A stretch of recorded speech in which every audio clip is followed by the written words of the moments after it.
Magandang araw! Ako si Calixis C. Domingo from Grade 3 King William at narito po ako ngayon para pag-usapan natin ang kahalagahan ng pagiging malakas at malusog na mamamayan para tumugon sa pamayanan at maging aktibong Pilipino.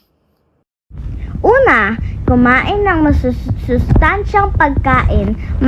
Mahalaga ang pagkain ng gulay, prutas, isda, karne, itlog, at pag-inom ng gatas. Nagbibigay ito ng bitamina at sustansya na nagpapalakas ng katawan at panlaban sa sakit. Ikalawa, iwasan ang labis na screen time. Ang sobrang paggamit ng cellphone, tablet o panonood ng TV ay maaaring makasama sa mata at kalusugan. Mas mabuti pang maglaro sa labas o gumawa ng aktibong gawain upang makagalaw ng katawan.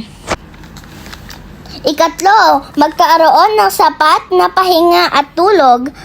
Ang pagtulog ng 8 to 10 oras bawat gabi ay tumutulong sa paglaki at pag-recover ng katawan. Kapag sapat ang pahinga, mas may enerhiya at mas makakapag-isip ng maayos.